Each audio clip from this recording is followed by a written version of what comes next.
Hey everybody, welcome back to my channel. So I've been trying to think of a project to use this massive gallon of glitter from the Making Daisy Chains September kit from AmiraInOz Scrap and Craft. And I thought, you know what I'm going to do? I am just going to grab some of these dies that I have from last year's Halloween marathon that I did. And I thought I would just die cut some cardstock and make some embellishments for upcoming October projects. And I want to show you a couple of ways in which I did that, a couple of ways in which I used glitter and added them to projects. So the first thing I'm doing is I'm grabbing some texture paste. This is the Jo Sonja brand, and I'm just adding a spatula full of texture paste, and I'm also grabbing this Liquitex matte gel medium, and I'm adding another spatula full of that on my glass mat, and then I'm going to pour glitter paste on top of each one, and I'm going to add that mixture to each of the die cuts, just to give those die cuts a little bit of glitter and a little bit of color. Now the die cuts are cut out of craft cardstock, and actually to the side there I have another Trick or Treat die cut that's cut out of black cardstock, and I'm going to have leftover mixture, and so I'm going to add some of that to the black cardstock. So you're going to get to see the difference between the glitter in the texture paste and the glitter in the gel medium. So as you saw there, the mixture that is the texture paste with the glitter in it goes on a little bit thicker. I actually added more glitter into it so that it is a thicker mixture. You can almost hold it in your finger and sort of pat it on as well. So it works really well in the texture paste, and it's not too messy, as in there isn't too much loose glitter everywhere. I have to say that the glass mat really helped me in this project, in that it's just so easy to clean up. Like hands down, this glass mat is really an amazing product when it comes to cleaning up after anything that you do. So I'm just adding the matte medium glitter mixture. This is a lot softer, a lot liquidier, if I can say that, and you definitely see the paper that the color of the paper that you're applying your mixture onto. So I definitely could see the cardstock, the craft color, and I could definitely see the black color as I was adding this to the mixture. What I'm doing here is I'm mixing both mixtures to add on to some of the bat die cuts, and there's an extra boo die cut there as well that I'm adding the glitter mixture, which is now both the texture paste and the matte medium. And in the end, I'm going to go and clean my hands because everything is sticky and glittery. And thank you very much, Auntie Vera, for all this glitter that you have introduced in my life. So as I was washing my hand, I thought that I would like to see this glitter texture paste combination on white paper. And so I thought that I would pull out the Garden Stencil by Craft that was also in the September kit, and I would repeat this experiment through a stencil. Now, you saw my last project, which had me inking through the stencil, and I thought, oh, wouldn't it be really fun if I grabbed my spatula and actually put this mixture through the stencil onto white cardstock, or as in this case, it was thick watercolor paper. And I thought it would be interesting to see if there was a difference in the shine of the glitter, if it was embedded in texture paste or embedded in mixed media. And so I'm going to start off with this one here. This is a texture paste, and I'm just adding it through the stencil now. And sometimes I think it would be really good if I worked as this plaster, because I just find so therapeutic. It's just so calming. And here we go. It comes off really nicely and it looks really good. I'm just going to clean up. There's one little bit of seepage underneath the stencil here, which I'm going to clean off with the tip of my spatula. And I think this looks good, so I'm going to put it off to the side and let it dry naturally. And I'm going to mix and repeat the same thing with the matte medium glitter mixture here. This time, this mixture is just a little bit softer, a little bit wetter, and so I added more glitter so that there's no seepage underneath the stencil. And once again, I'm going to apply it to all areas, smooth it out, reapply, smooth it out, reapply.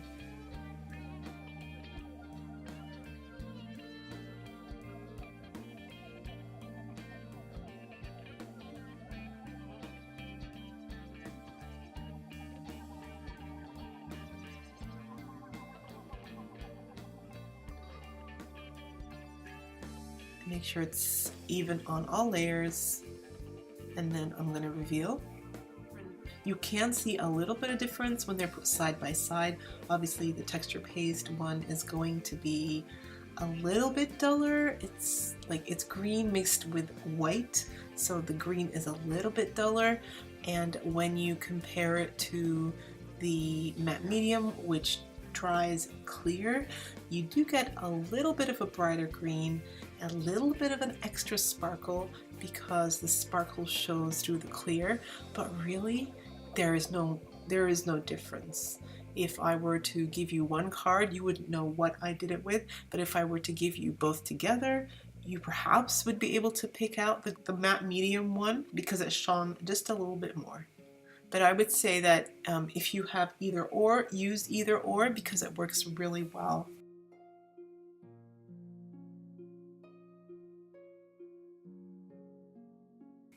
So at this stage, I abandoned all thoughts of making Halloween embellishments, and you will see those coming up in other projects in October. And I got a great idea. I thought I would do two cards here. I would do a spooky Halloween and a cute Halloween.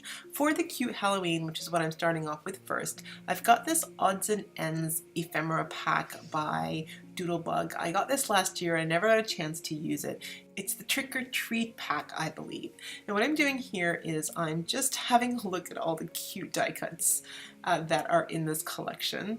And I'm putting off stuff that is too big to the left and stuff that I could use to the right, and just having a play. I love that Frankenstein one, and I have to come back and repeat that card. I don't use it in this one.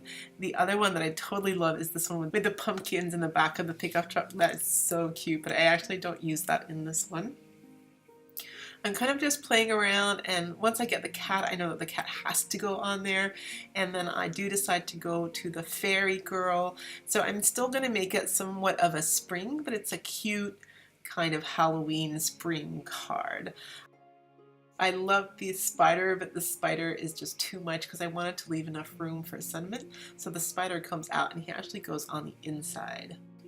Now, just to add some color, I'm picking out 3 of my purples from my inks, and I end up going for seedless preserves, and I'm going to add some seedless preserves to the outer edges of the card front, and just inking it up now with my sponge dauber, and then I'm going to add the card panel to the front. I do end up trimming just a little bit more of the card front because I wanted more of the purple to show around the green. I'm then going to go ahead and start popping up these little embellishment die cuts, and I'm going to use 3D foam tape, and I think they look really nice on the front of that card. I'm going to reach for my Tim Holtz sticker book, and I'm going to add a sentiment, and the sentiment that most stood out is this one here that says, "Leave a little sparkle wherever you go." And just like that, this cute spring card is done.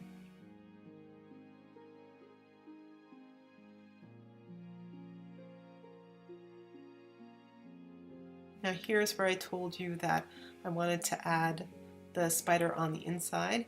I love how this is supposed to be a Halloween pack, but sometimes you can find uses for things other than what they're supposed to be. So although this is supposed to be a doodle pack, Halloween ephemera pack, I ended up using some of the pieces for a spring card. So always think outside the box and always use your other eye to see things from a different perspective.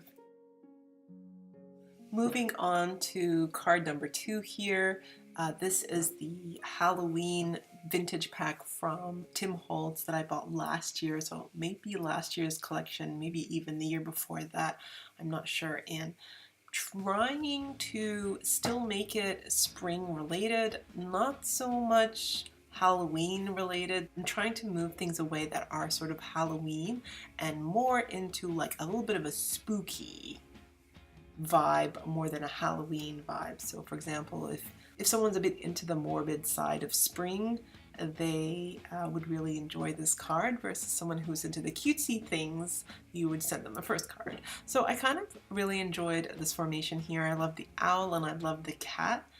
I'm just testing out 2 of my oranges here. I've got carved pumpkin and the persimmon, and I like the carved pumpkin. It's just a little bit lighter.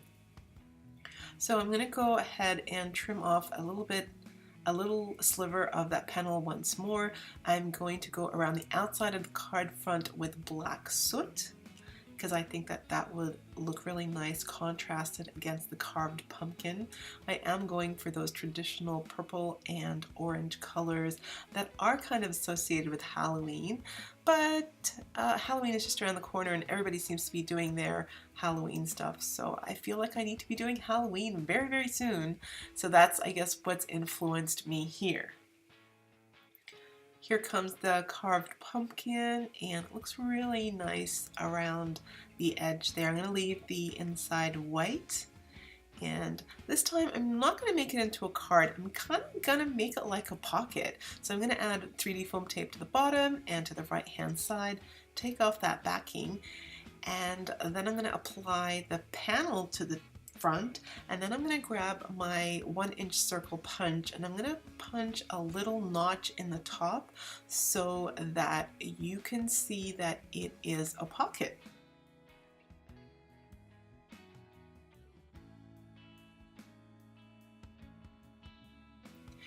And I don't know why I thought of this idea. I kind of thought that it was just a little bit different, and it gave you an opportunity to add a tag or another mini card or whatever little cards you wanted to add to the person who is receiving this bit of happy mail from you.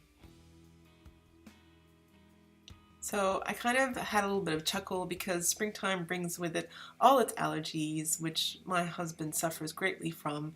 So I kind of so the owl winking is sort of like his watery eyes, and the cat hissing, meow, no, allergies. And allergies are wicked, and spring is wicked, and the flies are coming up and in my husband's face and all over his eyes. And he doesn't like spring very much. I love spring, but he doesn't like spring. So I kind of had that kind of morbid sense of humor while I was making this pocket card, so to speak, and I thought I would just show you here that you could add all these cute little bits of ephemera into this pocket.